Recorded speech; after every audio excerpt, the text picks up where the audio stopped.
에서 본 한국 코너입니다. 지난주에 이어서 오늘도 빅커뮤니케이션 전민기 팀장과 함께합니다. 전민기 팀장 어서 오십시오. 네, 반갑습니다. 전민기입니다. 첫 번째 어떤 소식 가져오셨나요? 한국의 민주주의와 경제가 전진하고 있다. 이 영국의 파이낸셜 타임스가 낸 29일자 사설 제목입니다. 오늘은 이 소식 한번 전해드리죠. 우선 제목이 마음에 드네요. 그렇죠. 민주주의도 경제도 전진하고 있다. 어떤 근거로 그렇게 주장한 겁니까? 지난 25일이었죠. 삼성 이재용 부회장에 대한 1심 선고를 전후해서 네, 이재용 부회장. 우리나라는 당연하지만 전 세계 주요 외신들도 이 공판에 대해서 굉장한 관심을 보였습니다. 네. 세기의 재판이다. 르몽드 신문은 이렇게 표현을 했고요. 이번 이재용 부회장에 대한 1심 선고에서 외신들이 관심을 보인 부분이 있는데 바로 이겁니다. 지난 겨울에 한국 국민들이 권력층을 향해 던진 준엄한 경고 이후에 촛불. 정치권은 물론이고 과연 이 한국의 사법 권력도 과거와 다른 모습을 보여줄 수 있을까 하는 부분이었거든요. 네. 그러면서 외신들은 마치 약속이라도 한 듯이 여러 가지 매체에서 이번 재판 이후에 이재용 삼성 부회장에 대한 대통령의 사면이 있을 것인가에 관한 문제까지 예상과 분석을 내놓을 만큼 지금 한국의 사법 정의에 대해서 높은 관심을 보이고 있다는 소식입니다. 아니, 1심 선고 났을 뿐인데 아직 대법원까지 가려면 멀었는데 대통령 사면 얘기가 벌써 나온다고요? 네, 그동안 봐왔던 거겠죠. 한국에 맨날 그랬으니까. 그러니까 사면에 대해서 어떻게 예상을 해요? 이번에는 가능성이 높지 않다는 예상들이 많았습니다. 네. 미국 LA 타임스도 그랬고 기타 미국의 언론들이 한국 국민들의 감시가 예전과는 다르다. 그렇기 때문에 이번에는 문재인 대통령이 과거의 대통령들처럼 재벌 총수에 대한 사면을 내리기가 쉽지 않을 것이다. 만약에 사면을 내리게 된다면 문재인 대통령이 역풍을 맞을 것이다. 이런 예상을 하고 있습니다. 네. 바로 이렇게 깨어있는 시민들의 힘이 한국의 민주주의와 함께 경제까지 앞으로 전진하게 했다. 이게 앞서서 말씀드린 영국의 파이낸셜 타임스의 사설 내용입니다. 그 사설 내용 조금 더 자세히 전해 주시면. 네, 한국의 정치 경제 분야의 가장 중요한 부인물, 그러니까 대통령과 삼성 총수를 법정에 세웠다라고 이 사설은 밝히면서 그렇죠. 보통 쿠데타나 정권 붕괴를 겪고 있는 국가의 경우에는 이런 상황이 발생하는 경우가 종종 있었는데 한국의 경우는 좀 다르다라는 거죠. 이게 국가 전복도 아니고 민주주의, 그러니까 시민의 힘으로 이렇게 됐다라는 데 좀 더 관심을 갖고 있었습니다. 이 사설을 보면은 박근혜 전 대통령과 이재용 삼성 부회장에 대한 재판이 독립적인 사법부에 의해서 진행이 되고 있는데 이건 지난 겨울 이 정실주의에 대항한 시민들의 평화시 이후에 생긴 일들이라는 거고요. 그렇죠. 파이낸셜 타임스는 만약에 과거 같았으면 삼성그룹이 막강한 영향력을 행사해서 아마도 지난주 이재용 부회장 유죄 판결 정도는 저지를 했을 것이다 라고 하면서 이런 평가를 했습니다. 오랫동안 정경유착으로 특정지어졌던 한국의 합법적인 무혈혁명이 시작된 것일 수도 있다라고요. 네. 합법적인 무혈혁명. 상당히 한국을 칭찬함과 동시에 과거 한국에 대해서 상당히 비판적인 그런 시각도 드러나네요. 그렇습니다. 그러면서 또 이 신문은 한국은 급속한 경제 성장과 민주주의가 함께 갈 수 있다는 것을 입증해 보인 나라다라고 하면서 그럼에도 불구하고 한국의 민주주의와 기업에 다시 활력을 불어넣고 또 민주주의와 기업이 적절한 거리를 유지하도록 만들기 위해서는 아직까지는 좀 갈 길이 멀다. 해야 할 일이 많이 남아있다. 이렇게 지적을 하고 있습니다. 해야 할 일 뭐를 지적하고 있나요? 두 가지로 정리를 합니다. 첫 번째는 재벌 기업을 꼽았습니다. 이 신문은 한국은 개도국 당시에 오너일가가 지배하는 대기업 중심으로 경제를 이끌면서 안정적인 리더십, 내부 재원 그리고 경영 자원을 공유하면서 수출형 주도형 경제 아주 효과적인 결과를 얻었다라고 전제는 합니다. 그렇지만 이렇게 성공한 재벌 대기업들은 힘이 너무 세졌다라는 거죠. 그렇죠. 정부와 동등한 심지어 더 우월한 지위를 갖게 됐고요. 한때 국가 성장을 주도했던 재벌이 이제 한국 사회의 기득권을 보호하는 장치가 되어버렸다. 이렇게 말을 하고 있는 겁니다. 이번에 삼성 뇌물죄 이런 게 대표적인 거 아니겠어요? 그렇습니다. 정치권의 대기업 자금 갈취 그리고 재벌의 소액주주들 착취 이런 고질적인 문제들은 이번 파이낸셜 타임스의 사설뿐만 아니라 많은 외신들이 우리나라 정실주의의 병폐로 지적을 하고 있는 부분이고요. 지난 28일자 미국의 블룸버그 통신도 코리아 디스카운트 그러니까 한국 기업들이 국제시장에서 저평가되고 있는 원인에 대해서 이런 재벌 기업들의 불투명한 순환 출자망을 통한 경영 그리고 소액주주들의 이익보다는 자신들의 이익을 먼저 생각하는 이기주의 이런 데서 온 것이다 이렇게 지적을 했었거든요. 파이낸셜 타임스도 그렇습니다. 한국의 재벌은 오너 일가의 경영권 장악을 위해서 소액주주를 희생시키고 정치권의 뇌물을 공유한 혐의를 받고 있다. 그러면서도 현재 한국 사회의 가장 큰 문제 중에 하나인 높은 청년 실업 문제 해소에는 나서지 않고 있다. 이렇게 꼬집었습니다. 청년 실업까지 또 연결을 시키는군요. 네. 파이낸셜 타임스의 보도를 보면 그래서 한국 청년들이 오래된 경제와 국정 질서를 근본적으로 변화시켜야 한다는 것을 알고 있는 것이다. 이렇게 설명을 하고 있습니다. 한국의 청년들이 경제 국정 질서 바꿔야 한다라고 하는 데에 표를 던진다. 그렇죠. 이것까지. 재벌 개혁의 첫 번째 과제고 또 하나의 과제는 뭐라고 썼습니까? 두 번째는 이제 사법체계 독립성이 앞으로도 계속 보장을 받아야 한다는 겁니다. 예. 그래서 앞서 제가 이번 재판과 관련해서 약속이라는 듯이 거의 모든 주요 외신들이 이번 재판 이후에 대통령 사면이 적용돼서는 안 된다 이렇게 쓰고 있다고 말씀을 드렸었는데 네. 파이낸셜 타임스의 사설도 그 이야기를 하고 있습니다. 예. 이 신문은 이재용 부회장이 항소심에서도 유죄 판결을 만약에 받을 경우 그 부친이 2번이나 그랬던 것처럼 금융범죄에 대해 사면을 받아서는 안 될 것이다 라고 주장을 하고 있습니다. 네. 그러면서 이런 재벌 개혁은 이미 문재인 대통령의 공약 사항이기도 하고 만약에 이 공약이 지켜지지 않는다. 그렇다면 50년간의 한국의 성공 스토리가 위험에 처하게 될 것이다. 대부분의 이제 사설들이 이렇게 논평을 하고 있습니다. 예. 파이낸셜 타임스 29일자 사설. 참 한국의 어떤 정치 전문가가 쓴 것 못지않게 굉장히 꿰뚫고 있죠. 그러니까 말이에요.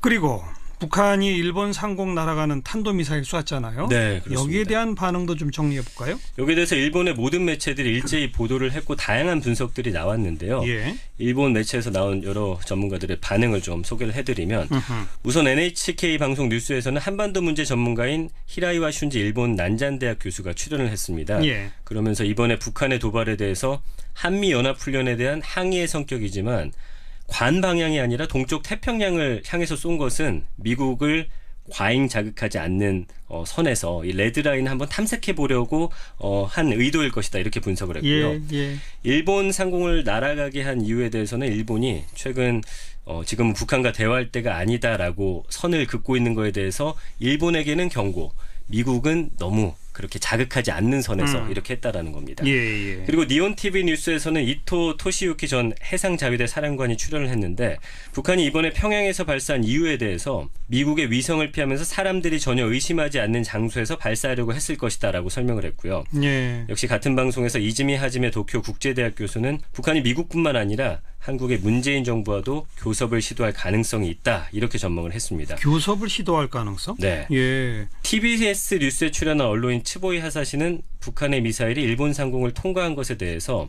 괌 포격으로 오해받지 않는 듯한 방향으로 발사를 했지만 언제라도 우리는 괌을 포격을 할 수 있다라는 가능성을 보여준 것이라고 또 평가를 했고요. 그렇죠. 직접적으로 미국을 자극하지 않는 듯한 아슬아슬한 곳을 노린 것이라고 하면서 이게 북한의 그동안에 해왔던 전통적인 스타일이다 이렇게 분석을 하고 있습니다. 일본의 전문가들 시각을 몇 가지 정리해 오셨네요. 자, 또 주목할 만한 보도 뭐가 있을까요? 한국의 미용 산업을 소개한 외신이 있었습니다. 미용 산업? 네. 남미 대륙이 우리나라와 지리적으로 가장 멀리 있는데 한류를 통한 문화교류 면에서 보면 사실 어느 대륙보다 가까운 곳입니다. 여기 지금 한류 바람이 엄청나게 불고 있고요. 그렇죠. 아르헨티나의 페르필이라는 신문이 한국의 미용 산업을 소개했습니다. 예.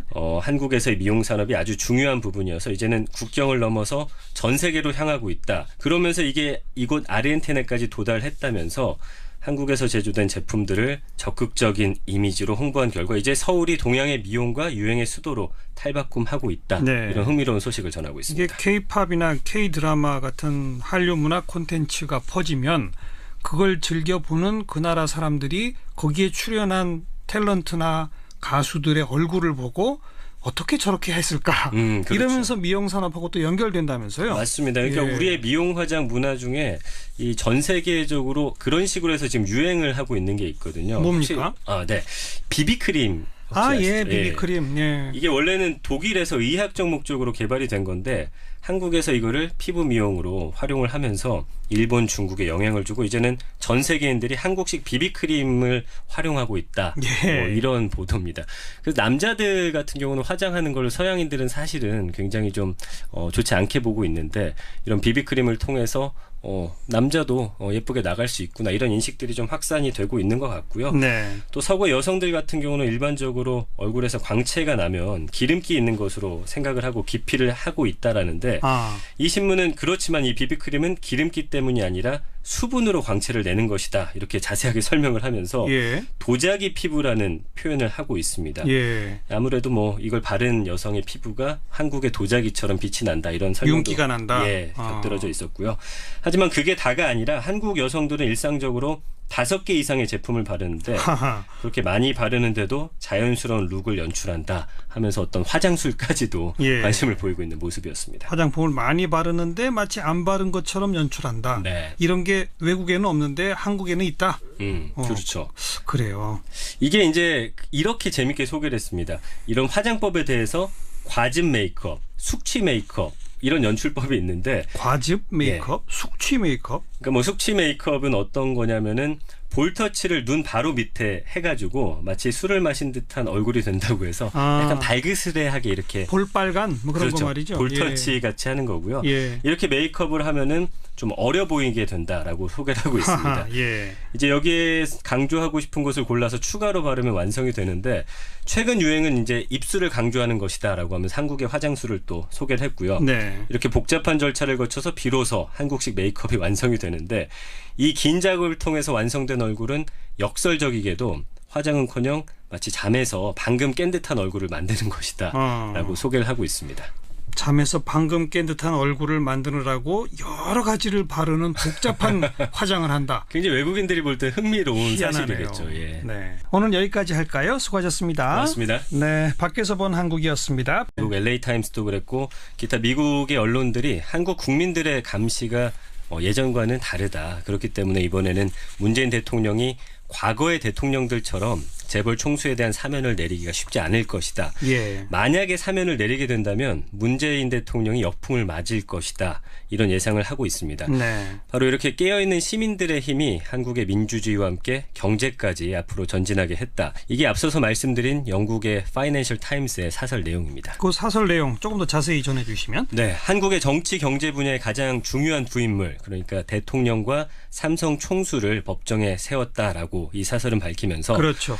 보통 쿠데타나 정권 붕괴를 겪고 있는 국가의 경우에는 이런 상황이 발생하는 경우가 종종 있었는데 한국의 경우는 좀 다르다라는 거죠. 이게 국가 전복도 아니고 민주주의, 그러니까 시민의 힘으로 이렇게 됐다라는 데 좀 더 관심을 갖고 있었습니다. 이 사설을 보면은 박근혜 전 대통령과 이재용 삼성 부회장에 대한 재판이 독립적인 사법부에 의해서 진행이 되고 있는데 이건 지난 겨울 이 정실주의에 대항한 시민들의 평화시 이후에 생긴 일들이라는 거고요. 그렇죠. 파이낸셜 타임스는 만약에 과거 같았으면 삼성그룹이 막강한 영향력을 행사해서 아마도 지난주 이재용 부회장 유죄 판결 정도는 저지를 했을 것이다 라고 하면서 이런 평가를 했습니다.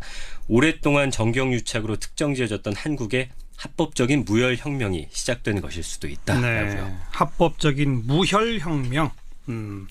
뭐 상당히 한국을 칭찬함과 동시에 과거 한국에 대해서 상당히 비판적인 그런 시각도 드러나네요. 그렇습니다. 그러면서 또 이 신문은 한국은 급속한 경제 성장과 민주주의가 함께 갈 수 있다는 것을 입증해 보인 나라다라고 하면서 그럼에도 불구하고 한국의 민주주의와 기업에 다시 활력을 불어넣고 또 민주주의와 기업이 적절한 거리를 유지하도록 만들기 위해서는 아직까지는 좀 갈 길이 멀다. 해야 할 일이 많이 남아있다. 이렇게 지적을 하고 있습니다. 해야 할 일 뭐를 지적하고 있나요? 두 가지로 정리를 합니다. 첫 번째는 재벌 기업을 꼽았습니다. 이 신문은 한국은 개도국 당시에 오너일가가 지배하는 대기업 중심으로 경제를 이끌면서 뭐 안정적인 리더십, 내부 재원 그리고 경영 자원을 공유하면서 수출형 주도형 경제 아주 효과적인 결과를 얻었다라고 겁니다. 지난 겨울에 한국 국민들이 권력층을 향해 던진 준엄한 경고 이후에 촛불. 정치권은 물론이고 과연 이 한국의 사법 권력도 과거와 다른 모습을 보여줄 수 있을까 하는 부분이었거든요. 네. 그러면서 외신들은 마치 약속이라도 한 듯이 뭐 여러 가지 매체에서 이번 재판 이후에 이재용 삼성 부회장에 대한 대통령의 사면이 있을 것인가에 관한 문제까지 예상과 분석을 내놓을 만큼 지금 한국의 사법정의에 대해서 높은 관심을 보이고 있다는 소식입니다. 아니 1심 선고 났을 뿐인데 아직 대법원까지 가려면 멀었는데 대통령 사면 얘기가 벌써 나온다고요? 네, 그동안 봐왔던 거겠죠. 한국에 맨날 그랬으니까. 그러니까 사면에 대해서 어떻게 예상을 해요? 이번에는 가능성이 높지 않다는 예상들이 많았습니다. 네, 그래서 본 한국 코너입니다.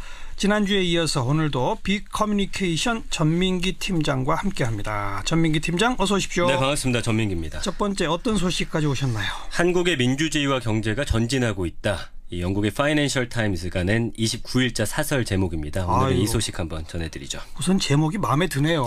그렇죠. 민주주의도 경제도 전진하고 있다. 어떤 근거로 그렇게 주장한 겁니까? 지난 25일이었죠. 삼성 이재용 부회장에 대한 1심 선고를 전후해서 네, 이재용 부회장. 우리나라는 당연하지만 전 세계 주요 외신들도 이 공판에 대해서 굉장한 관심을 보였습니다. 네. 세기의 재판이다. 르몽드 신문은 이렇게 표현을 했고요. 이번 이재용 부회장에 대한 1심 선고에서 외신들이 관심을 보인 부분이 있는데 바로